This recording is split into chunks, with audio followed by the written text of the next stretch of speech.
Alright, how's it going? I am the new owner of a LiteAF Curve 35 pack. This is it, right in front of me here. You know, they say it's a 35, but if you're familiar with Cottage Company frameless packs, they usually size up. So a small is like a medium is like a large is like an extra large. This one is a large, and it's green. The bottom Y strap. I got the top Y strap. I got the front panel pocket and shock cord. I got the back panel shock cord. I got 2 water bottle pockets, and I got the bottom pocket. At first glance, my initial gut reaction to this pack was, first of all, I realized it was really lightweight, and that's what I wanted. So when I picked up the box when it was in front of my house, just the weight of the pack seemed right. It seemed like a half a pound, and that's what I wanted. Sometimes when I buy gear, I pick up the package and right away it feels heavy, and I think, but this one wasn't like that. You know, as soon as I picked up the box, the weight felt correct. It's light. It's light the way it should be, you know. And as far as the color, I thought it would be kind of a high-vis green. It's more of a Forest Ranger uniform green. But it's growing on me, you know. It's a cool color green. I just grabbed the color that they offer on the website. I didn't ask for any kind of specific green. I just asked for whichever kind of green LiteAF is selling. The front pocket is super light, and I would say this kind of is the one spot on the pack that doesn't seem like durability was the main focus. It seems like this one piece of fabric right here, the focus of this concept is that it's super light. I'm not sure if this is going to get holes in it, you know. I mean, I have a history of putting holes in this kind of fabric with tent poles and with stakes and stuff like that, and I'm not sure if this is going to get holes in it, and I kind of hope that it doesn't. But I could say that it's pretty light and it's a little flimsy. It doesn't cinch at the top, and it kind of droops. It's kind of droopy. So, you know, I would say that this front panel is more for like drying out gear. If you had a wet puffy, wet socks, a wet quilt, you could put it in here while you're hiking, and it could get ventilated while you're hiking, or a wet tarp, shelter, etc. Everything else on the pack is pretty, you know, bomb-proof. The material was super impressive on first glance. The first second I laid eyes on the fabric, I was like really impressed. I've owned this same fabric before, and over the years, you know, this fabric needs to be purchased by Ripstop by the Roll or from Dutch Wear, and it's not always the same. For every 6 months or every year, the way that the fabric is manufactured may be tweaked slightly. And I was really impressed just by this material. It's just awesome. The main spot on the pack where there's a lot of wear and tear, where it eventually can wet out, because this is a waterproof material, is right here along the top where you roll it up. And I'm already seeing that. You know, the pack is only 1 day old, and I can see a lot of crinkles here. Most of the wear and tear on the pack will be right along this line where you roll it up. And I'm already seeing it. I've got it on my other pack. I've got a core, a 30-liter pack from MLD, and there's a lot of wear and tear on that pack right in this area. And I'm already seeing it. You know, it's just that this area gets really crinkled up, and that has an impact. It degrades the material faster than on other spots on the pack where it's stretched out across your gear and it's not getting crinkled up. You're just going to end up seeing a lot less wear and tear to these flat panels, you know, than what you're going to see at the roll top.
got a summer bag and a winter bag here.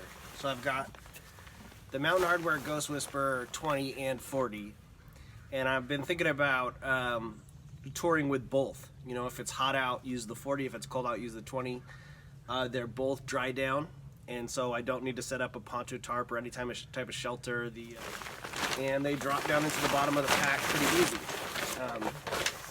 I can put it vertical or horizontal. I can put it horizontal, or I can flip it up and put it vertical. That's normally what I do. I just have a tendency to be able to cram more stuff in here when I put it in vertically. So I'll put in the summer bag, and I've got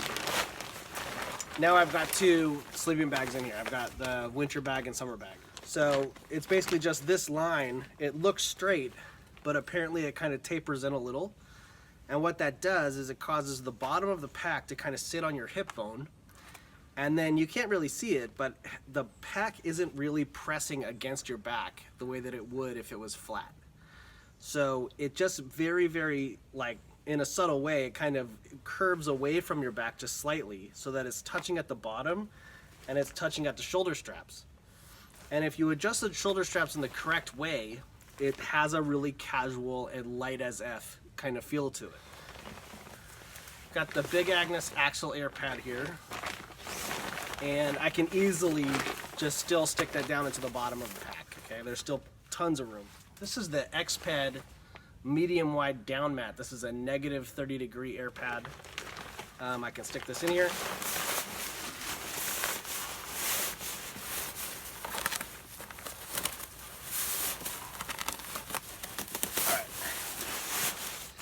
All right, so that was pretty easy. Now I've got my whole entire DCF shelter is in the front panel. I've got a Mountain House bucket here.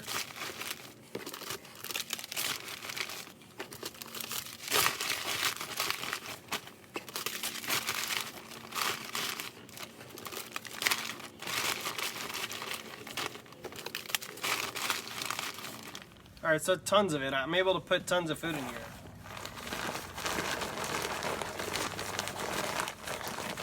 All right, I like to clip it underneath the backpack straps. This is my own trick that I do.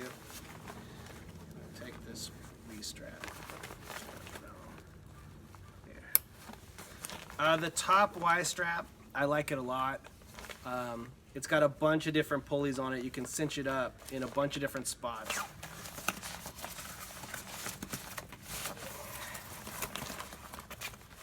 Got the Z-Lite in the bottom Y-strap. Got the Bot HD here. We'll put that in here. Yep.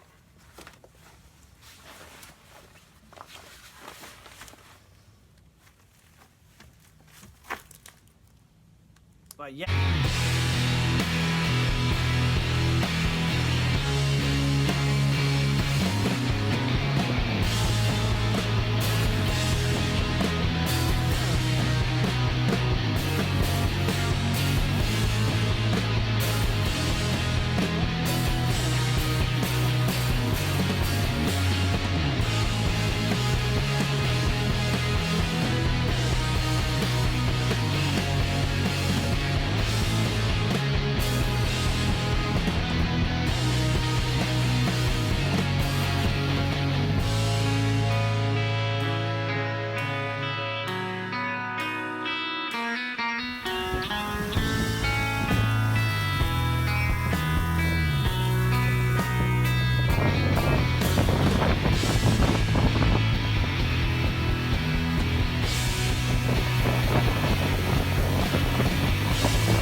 comfortable. You know, really the way it works is the shoulder straps need to be cinched a certain way.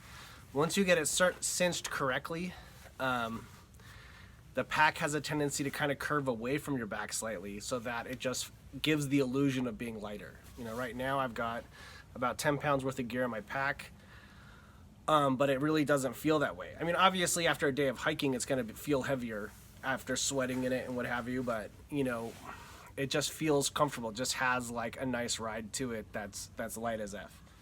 I'm probably one of the only people who bought one of these packs and didn't know that LiteAF stands for light as F word. I even read an article about how it means light as F word, and without knowing that, I didn't even catch it even after reading the article. But I'm glad I didn't catch it, because I probably wouldn't have got the pack if I had known it was called light as F word, and that's what the feather is for. You can say light as a feather instead of light as F word if you want to. But you know, this pack, the Curve, it uses the 2.8 ounce DCF polyester hybrid material, which I like. The other materials that are out there, like X-Pack and the nylon DCF, are 5 to 7 ounces per square yard, which means that the main pocket is going to weigh approximately 4 ounces more on any of those other packs. So Z-Packs, Mountain Laurel Designs, and LiteAF, those three companies use this material. This material is more than half the weight of what they use at Hyperlite Mountain Gear and what they use at Palante and Waymark. And as far as Gossamer Gear, the Robic that they use at Gossamer Gear is the same weight. I think is about the same weight as this, but Robic at Gossamer Gear, it's not waterproof and it's not a very tough, durable material. So with the DCF polyester hybrid material, you're getting a pack that's about the same weight as Gossamer Gear, but waterproof and very, very tough and durable, which opens up a huge amount of versatility about what you can do with the pack. Say, for instance, if you needed rocks for your shelter, if you got to a spot where you couldn't stake out, you needed to get some rocks and you wanted to tie your line around some rocks and put the rocks out so that you could set up your A-frame shelter. You can put those rocks in here. You know, with a Gossamer Gear pack, you can't carry rocks in a Gossamer Gear pack. Where you can carry rocks in this LiteAF pack, it's okay. The Mountain Laurel Designs Burn has a much smaller front panel pocket than on the Curve. And yeah, I think, you know, if I'm gonna say anything more than that, it'll be in another video. But for now, I'm just excited about getting this pack. It's definitely, for me, it's not a weekend warrior pack. This pack is more for vacations, you know, week-long hikes. It's not, you know, I mean, unless you live where it snows and you're bringing a ton of insulation, this pack has got way more real estate in it than what I would need for one of my weekends, you know. So this pack will be reserved for like major adventures. As far as water, I've got some water. I'll put some water in here. Let's see here. We got one. All right, 1 and 2. Yeah, super easy. So far, I'm really liking it. It's good purchase, good product. I'm pretty happy with it. I feel like I got the right thing. I feel like I got something that I'm gonna like. And so I'll just have to keep you posted and come out with another video later, you know, once I know a little bit more about the pack. Yeah.